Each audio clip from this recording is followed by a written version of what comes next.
Hello everyone, welcome to Legacy IAS Academy. Welcome to this new initiative by Legacy IAS Academy where we are bringing you a detailed syllabus explanation and also the most important topics in the most sought optional subject in the UPSC, that is anthropology. See, anthropology has been a very favorite subject amongst the UPSC aspirants as a part of their optional subject. By this time, I think you're very much familiar about the importance that an optional subject might play in your entire mains examination. For your mains exam, out of 1750 that you will be writing, the 7 papers of your mains examination, the optional will be 500 marks, which means your entire mains, the 1/3 of the ratio of your entire mains will be just your optional, both paper 1 and paper 2 combined. So when we talk about anthropology as your optional, correct, there are a lot of advantages and also the disadvantages of choosing anthropology. It depends on your graduation, it depends on your interest, whether you're a science student, whether you're a commerce student, doesn't matter. So this subject will treat you equally. By this time you're very much aware of this, I guess. So this is an initiative from the Legacy IAS Academy where we're starting the series of the videos, and this is the first video in the series where I'll be discussing with you the important subtopics and also the important keywords mentioned in the syllabus. That too, from the paper 1, I've picked physical anthropology, that is unit 9, 10, 11 and 12. And from paper 2, I've picked tribal anthropology, that is unit 6, 7, 8 and 9.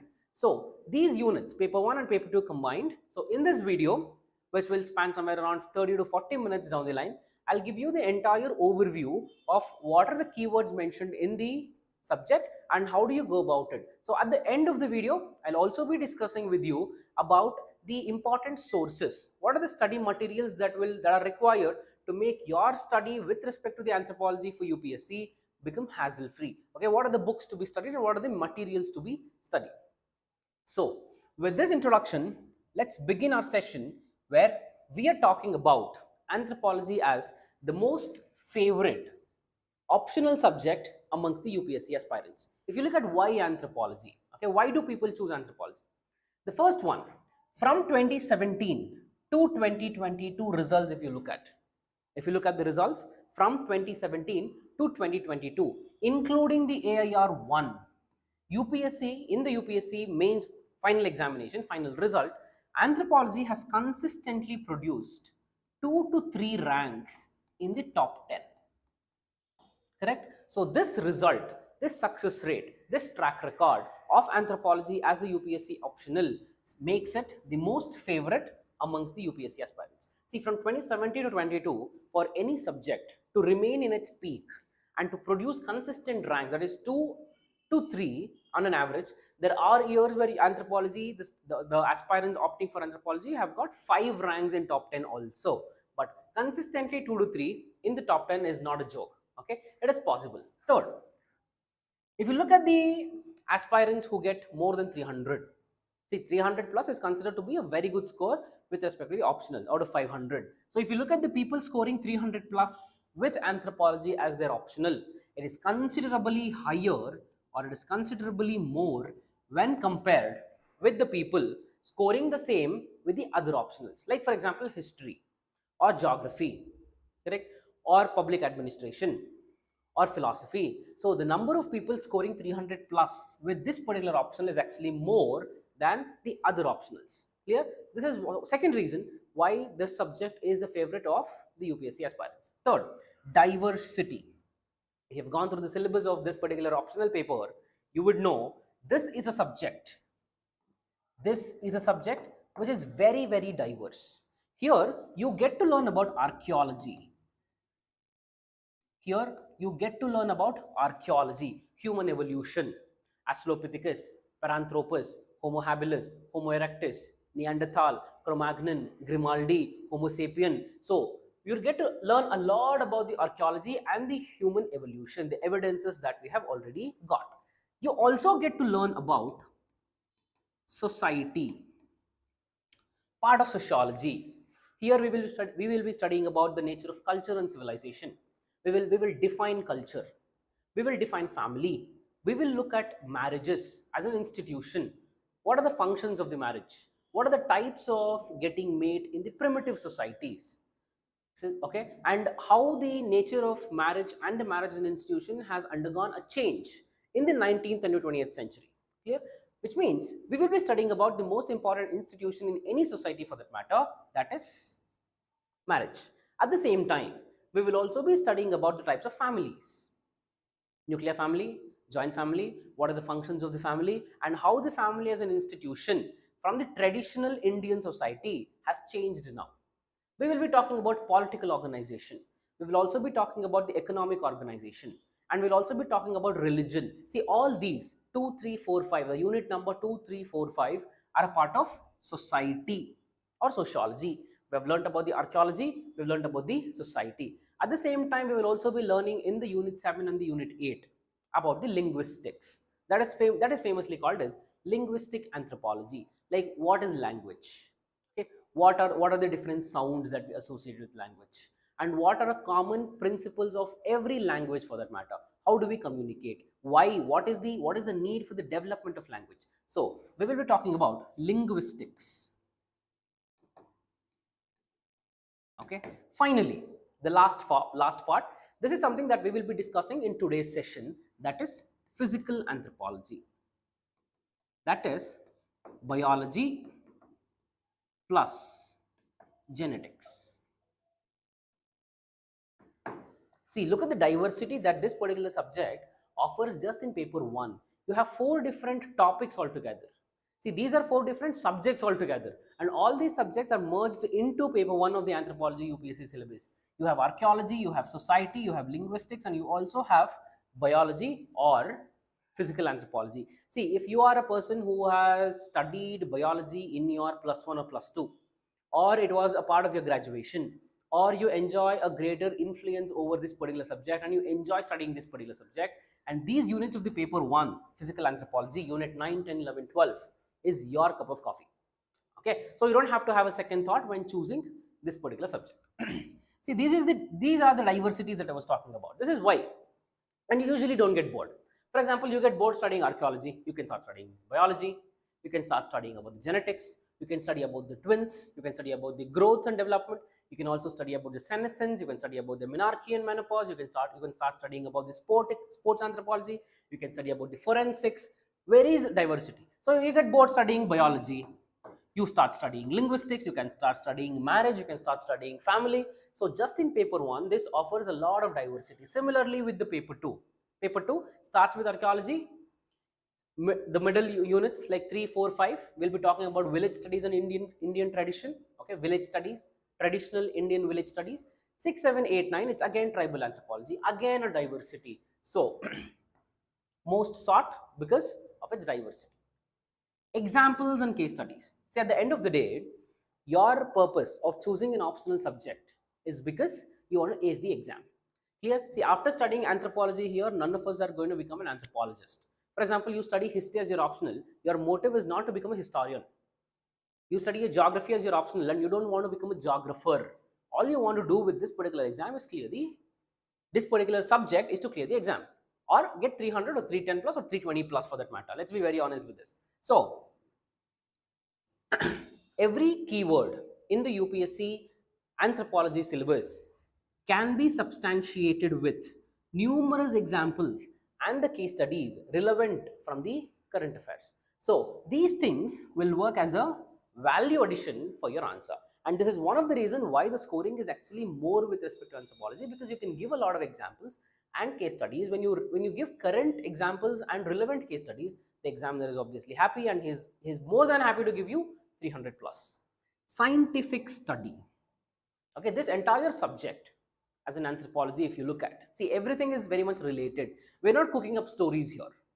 Whatever the archaeological findings that we have got, from the materialistic findings that we have got, from the skeletal systems we have got, we have derived their culture, and nothing is a cooked up story. Everything is scientific. You talk about biology. Okay, we are not telling just without any inference that the characteristics of the father and mother will be inherited to the son. No, we are not telling it. We are not making a statement. We are deriving it from the experiments done by the Mendel, and we study it under monohybrid cross and the dihybrid cross. Everything is science. everything runs on logic, correct? So you don't have to cook up stories. You don't have to remember a lot of stories which are not relevant or hypothetical in this particular subject. Everything that you will be studying will be current, will be existing, and is scientific. So easy to relate. Clear? So these are 5 reasons that I can come up with why anthropology is very famous, or why anthropology is most sought optional subject with respect to the UPSC exam. So let's start with the physical anthropology as such. As I've told you already, physical anthropology is a part of your paper 1, and it stretches between unit 9 to unit 12. Okay, so what is physical anthropology? First of all, for a layman terms, for the layman term, if you want to understand what is physical anthropology, it's very simple. Physical anthropology is nothing but, it can also be called as biological anthropology,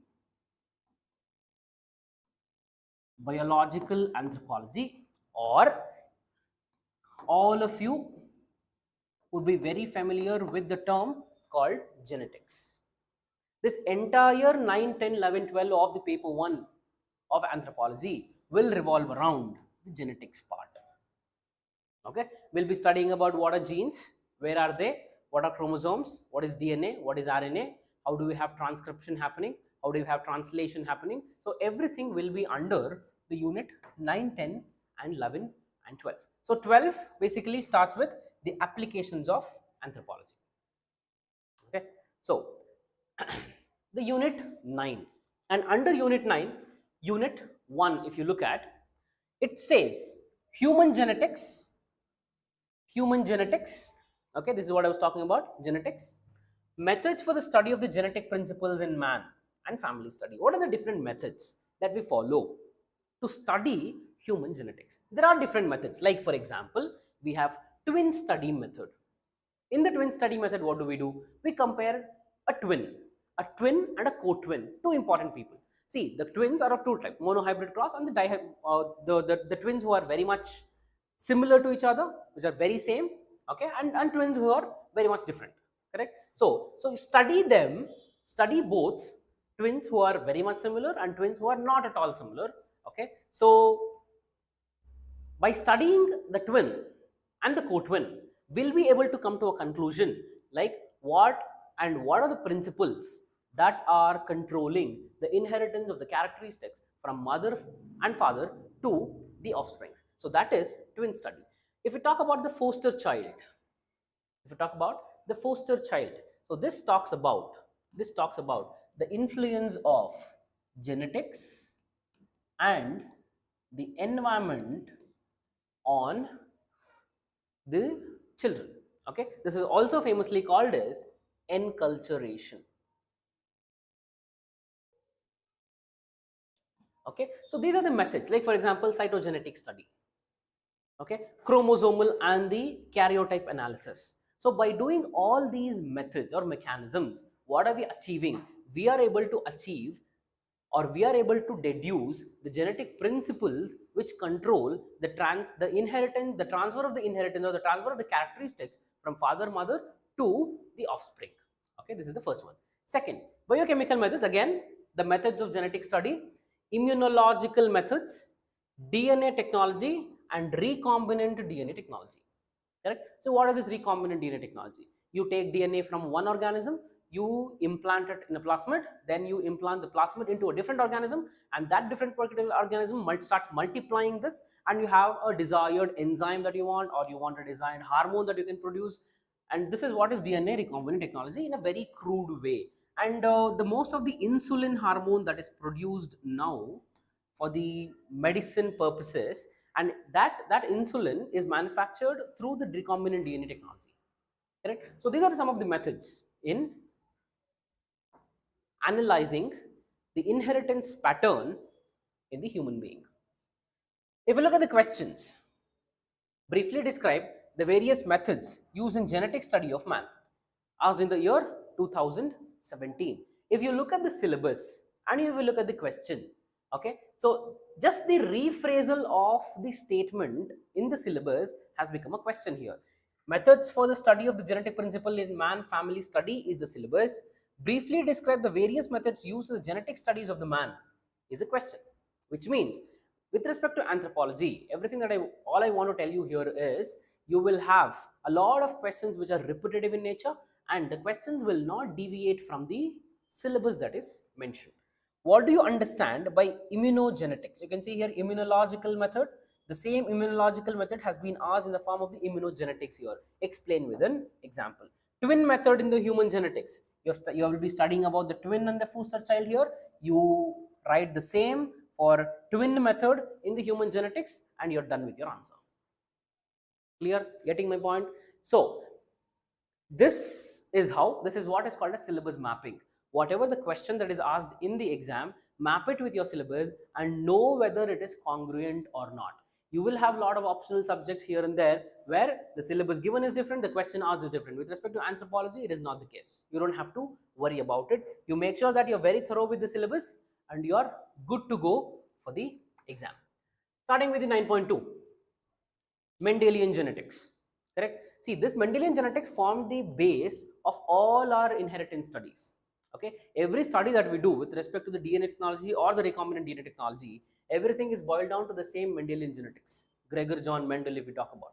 Okay, single factor and the multi-factor and lethal and sublethal genes. That genes which single-handedly control a trait. For example, color of your hair. Okay, or the color of your eyeball, if at all, any trait for that matter, or for example a DNA or a gene that is required for you to grow tall.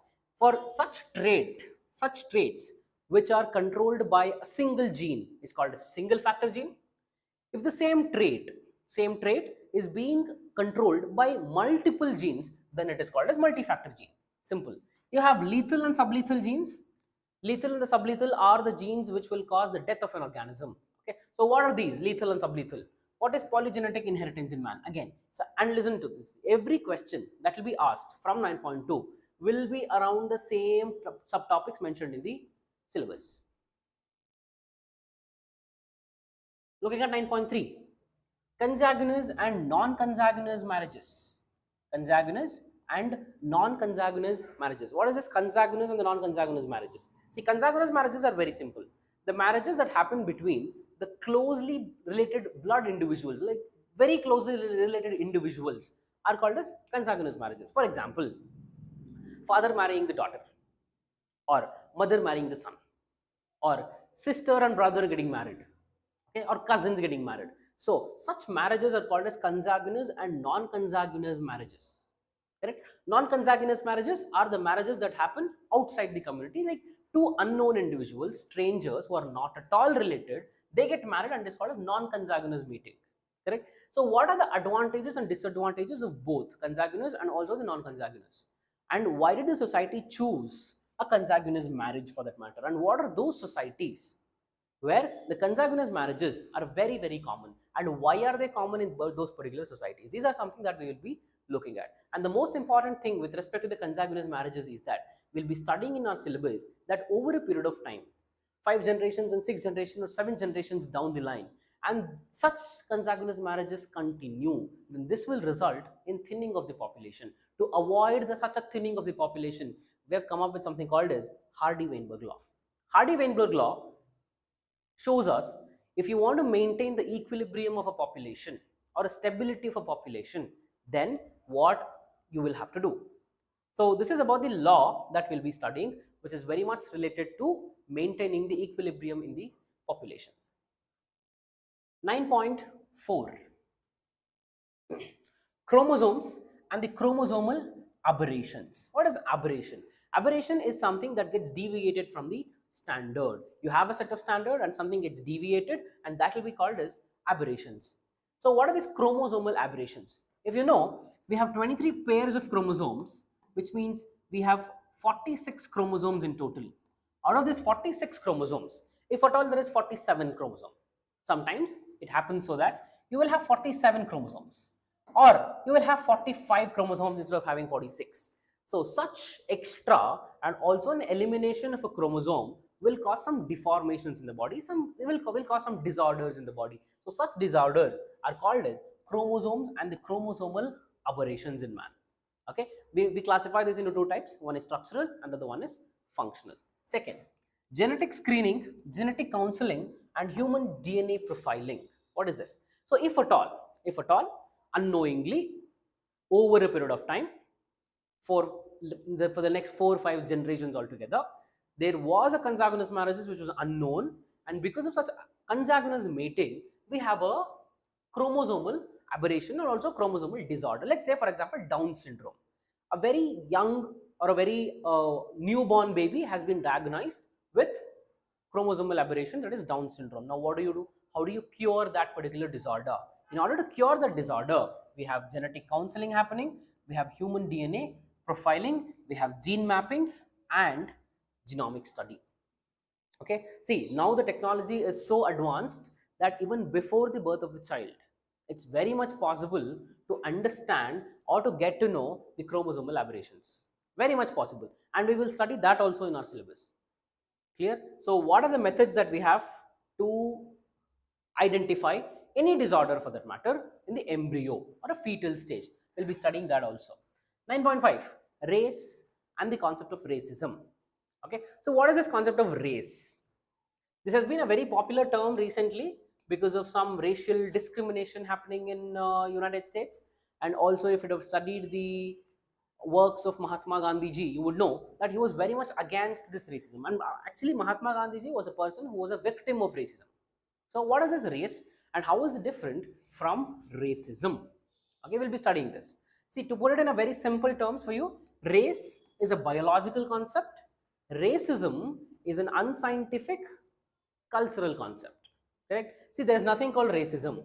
There is nothing called racism. It is just made up. But the concept of race is very much evident. It is very much true that there are different races in the world. But it is very much false that one race is higher, the other race is inferior. So such belief system is very much false. 9.6, ABO. What is ABO? Blood group. Okay, RH blood groups. What are RH blood groups? Positive and negative.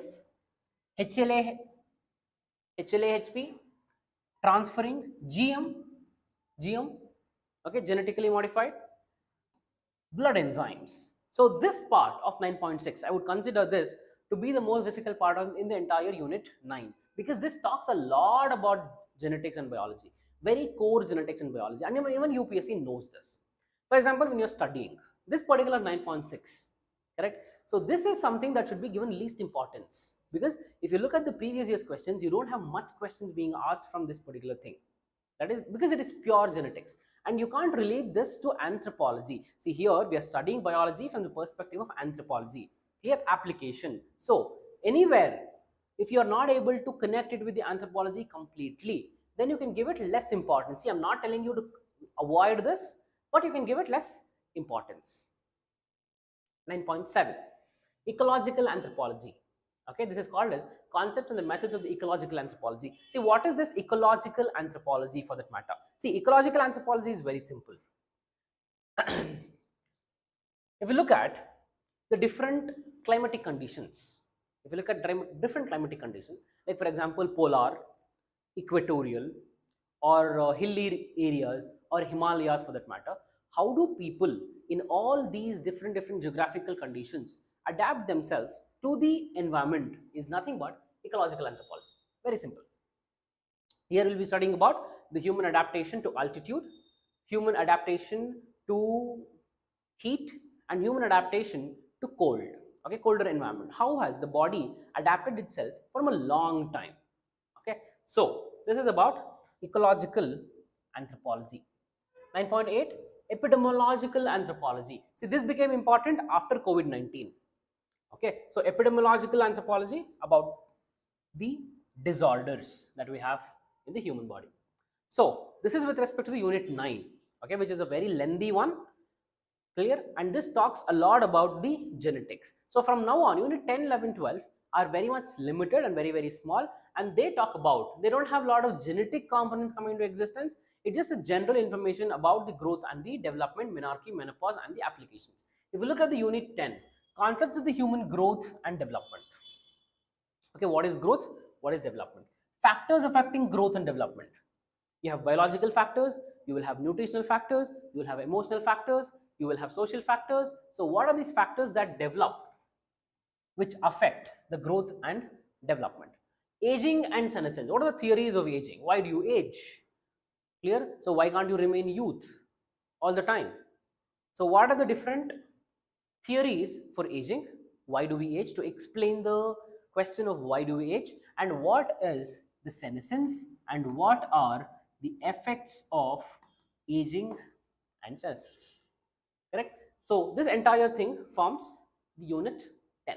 Unit 11, if you look at relevance of menarche, menopause, and other bio events to fertility. So this unit 11 talks a lot about the demography or the population genetics. So if you look at why is it important to fertility? Because fertility is directly proportional to the population. What is fertility?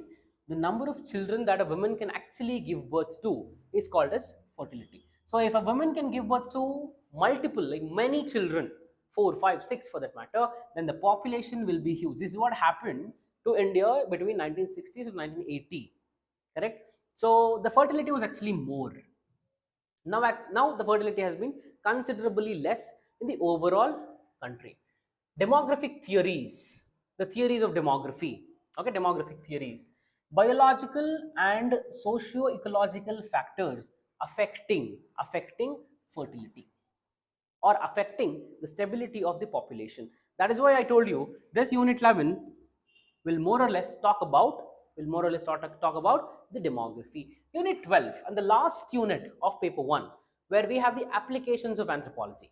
Okay, so till by unit 11 we would have studied about the archaeology, we would have studied about the sociology, we would have studied about the theories, we would have studied about the linguistics and also physical anthropology. So now it's time to look at the applications of anthropology, whatever we have studied till now.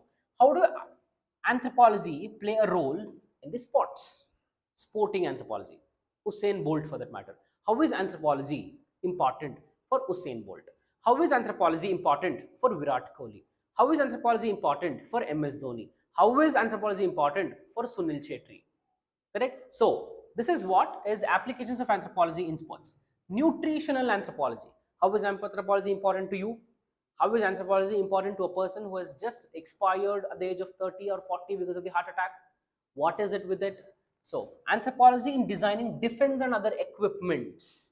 Okay, for example, designing this particular pen.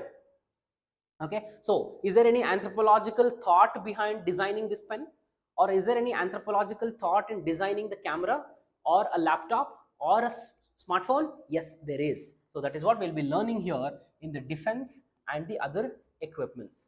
Forensics anthropology. All of you would have heard about the forensics, and all of you would have watched a lot of movies about the forensics and the criminal investigation. How will anthropology help in forensics? Correct? So this will complete our discussion with paper 1. Okay, 12 units of paper 1, 9, 10, 11, 12 is the physical part in this. So the physical part plays a crucial role because this is a scoring part, because you can write a lot of examples, and also diagrams are very important in the physical anthropology, and every diagram will give you 1 mark. Remember this, every diagram in the exam will give you 1 mark.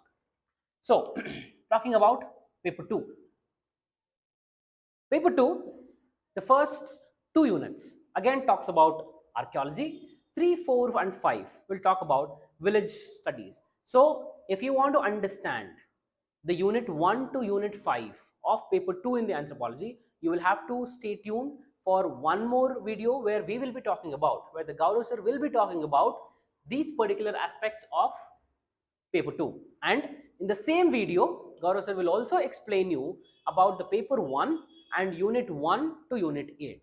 Okay, so if you want to get an entire understanding about the subject as an anthropology subject for that matter, complete overall understanding of the subject, I strongly recommend you to watch these 2 videos before you make a choice of choosing anthropology for your 2024 mains exam. Tribal situation in India, this is what I told you, the diversity. We studied genetics there, we studied the applications of anthropology, we studied growth and development, we studied menarche and menopause, we have studied, by the time the unit 6 we are here, we would have studied about the society, we would have studied about the village studies, zamindari system, great tradition, little tradition, sacred cow complex, everything is over, and here we are talking about tribes. Huge diversity with this particular subject. Tribal situation specifically with respect to India. Clear? Biogenetic variability. How are tribes variable? Okay, what is the diversity that we have with respect to tribes? Linguistic and socio-economic characteristics of the tribal population and their distribution. What are the different characteristics of the tribes? And if we talk about the distribution, how are tribes distributed in the country? Okay, where do we have tribes? Correct. This is with respect to paper 2, unit 6. What are the problems with respect to the tribal communities? If you look at, we have land alienation, poverty, indebtedness, low literacy, poor education facilities, lot of problems with respect to tribes. How do we handle these problems? What are the solutions to these particular problems? Okay, unemployment, underemployment, health, nutrition. See, the entire tribal life itself is a full of problems. So how do we handle that problem with a touch of development? Okay, so that will be the part of unit 6.2, problems with tribes. Problems with the exploitation, the deprivation of the scheduled caste and the scheduled tribes, and also the OBCs. Here we'll also be talking about constitutional safeguards to scheduled caste and the scheduled tribes. See, you would have studied about the constitutional safeguards in the polity. Okay, we have 5th schedule and the 6th schedule. We also have a act to protect them. Panchayat extension to scheduled areas, PISA Act. We also have Forest Rights Act of 2006 to talk about the scheduled tribes. So, what are these particular acts and what are the constitutional safeguards for the most vulnerable people in the Indian society, that is tribes? 7. Social change in the contemporary tribal societies, impact of the modern democratic institutions on the tribes. What are these modern democratic institutions?